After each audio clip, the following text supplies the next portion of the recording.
नमस्कार भक्तों, जय श्री राधे कृष्णा।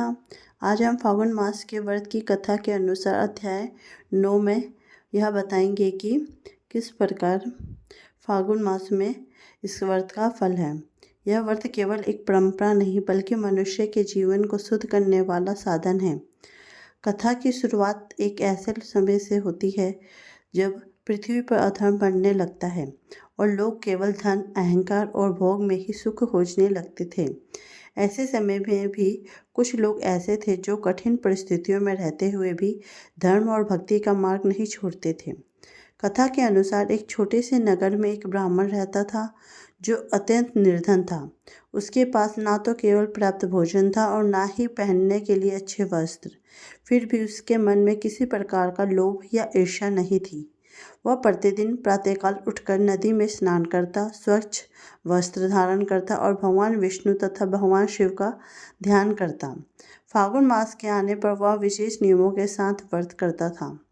वह दिन में एक बार सात्विक भोजन करता, असत्य, क्रोध और हिंसा से दूर रहता और जो भी थोड़ा बहुत उसके पास होता उसे अतिथि या जरूरतमंद को दे देता था। उसकी पत्नी भी पतिव्रता और धर्मनिष्ठ थी। वह पूरे मन से अपने पति के साथ व्रत और पूजा में लगी रहती थी। उसी नगर में एक अत्यंत धनी सेठ भी रहता था। उसके पास विशाल भवन, नौकर चाकर और अपार धन संपत्ति थी, किंतु उसका मन दया और श्रद्धा से खाली था। वह स्वयं को सबसे बढ़िया मान्यता और साधु संतों तथा ब्राह्मणों का अपमान करता था। जब फागुन मास आता और नगर में लोग व्रत, पूजा और कथा का आयोजन करते, तब वह हंसता और कहता कि इन सब बातों से कुछ नहीं होता, केवल धन ही सब कुछ है। उसके अहंकार के कारण उसका व्यवहार कठोर और स्वार्थी होता चला गया। कुछ समय बाद ब्राह्मण के जीवन में कठिन परीक्षा आई। पहले उसे गंभीर रोग ने घेर लिया, फिर थोड़े से साधन भी समाप्त होने लगे। कभी कभी कई दिनों तक घर में चूल्हा नहीं जलता था। समाज के कुछ लोग उसका उपहास भी करने लगे। इन सब कष्टों के बावजूद उसने ना तो भगवान को दोष दिया और ना ही व्रत और भक्ति छोड़ी। फागुन मास आने पर उसने और भी दृढ़ संकल्प के साथ व्रत किया। वह दिन रात भगवान का स्मरण करता और कहता कि हे भगवान, जो कुछ भी होता है वह भगवान की इच्छा से ही होता है। उधर सेठ के जीवन में भी धीरे धीरे परिवर्तन आने लगा। पहले उसके व्यापार में घाटा होने लगा, फिर घर में कलह बढ़ गया, उसके पुत्र आज्ञा न मानने, पत्नी से उसका मनमुटाव रहने लगा और अंत में वह स्वयं गंभीर रोग से ग्रस्त हो गया। उसने बहुत धन खर्च कर वैद्य और उपाय किए, किंतु उसे कहीं शांति नहीं मिली। तब एक दिन एक ज्ञानी ब्राह्मण उसके पास उसके घर गए और उन्होंने सेठ को समझाया कि धन और अहंकार स्थायी नहीं होते। उन्होंने फागुन मास के व्रत की महिमा बताते हुए कहा कि जो व्यक्ति इस मास में श्रद्धा और नियम पूर्वक व्रत करता है, उसके पाप नष्ट होते हैं और जीवन की दिशा बदल जाती है। सेठ को अपनी भूल का एहसास हुआ। उसका हृदय पश्चाताप से भर गया।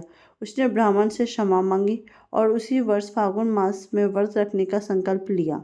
उसने दान करना शुरू किया, साधु संतों का आदर किया और अहंकार का त्याग किया। धीरे धीरे उसके मन में अशांति से शांति आने लगी और उसका रोग भी कम होने लगा। अध्याय 9 में यह बताया गया है कि फागुन मास के व्रत के प्रभाव से ब्राह्मण को भी भगवान की कृपा प्रदान हुई।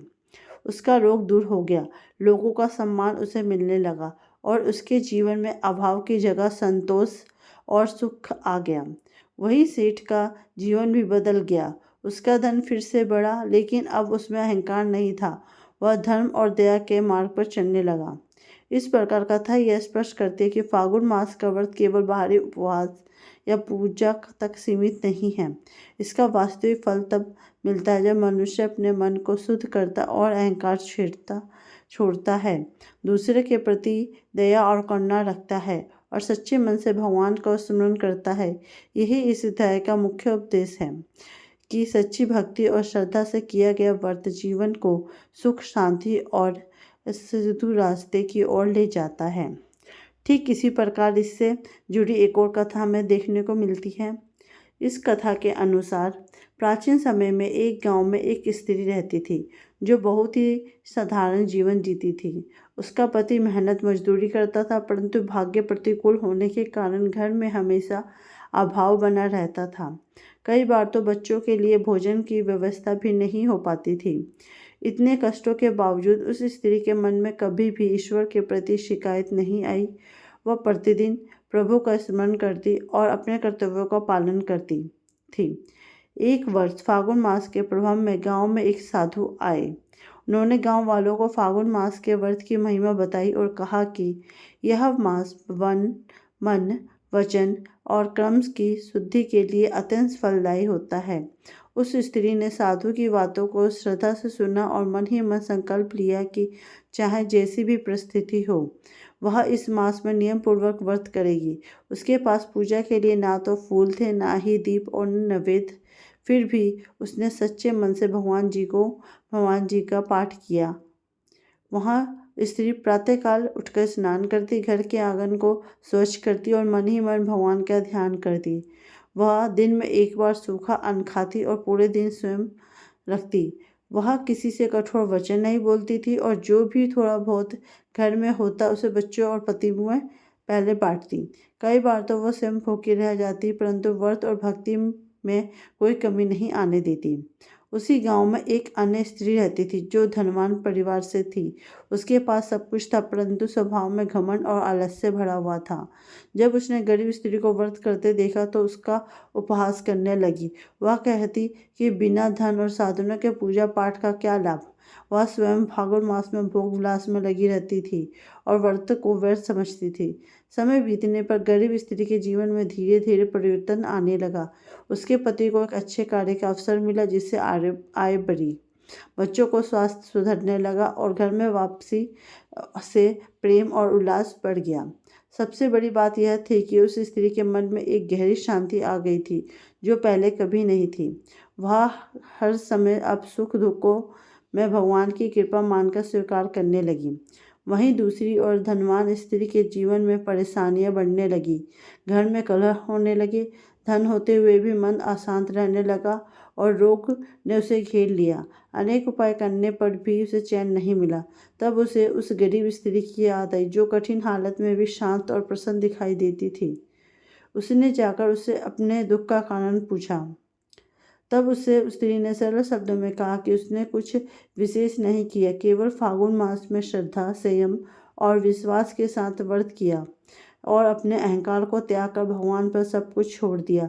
यह सुनकर धनवान स्त्री को भी अपनी भूल का एहसास हुआ। उसने भी पश्चाताप के साथ फागुन मास का व्रत करना शुरू किया और उसने अपने व्यवहार में और विभिन्नता लाई। कथा के अनुसार फागुन मास के व्रत के प्रभाव से उसके जीवन में भी शांति लौट आई, रोग दूर होने लगे और घर का वातावरण शुद्ध हो गया। उससे यह समझ आ गया कि सच्चा सुख और धन या दिखावे में नहीं, बल्कि श्रद्धा, सेवा और भक्ति से प्राप्त होता है। इस प्रकार यह कथा भी यही सिखाती है कि फागुन मास का व्रत तभी फल देता है जब सच्चे मन, संयम और विश्वास के साथ किया जाए। चाहे व्यक्ति गरीब हो या अमीर, यदि उसके भीतर अहंकार नहीं है तो भगवान के प्रति सच्ची श्रद्धा है, तो उसका जीवन अवश्य ही सुख, शांति और संतोष से भर जाता है। यह थी हमारी आज की कथा। आप ऐसी ही भक्ति भरे कथा सुनना चाहते हैं तो कृपया मेरे चैनल को सब्सक्राइब, लाइक एंड कमेंट कीजिए, जिससे आप मेरे जो नए नए वीडियो से भक्ति से भरे हुए फलदायक कथा सुन सकें और अपने जीवन में परिवर्तन ला सकें। जय श्री राधे कृष्णा। ओम नमो भगवते वासुदेवाय। नमो नमः।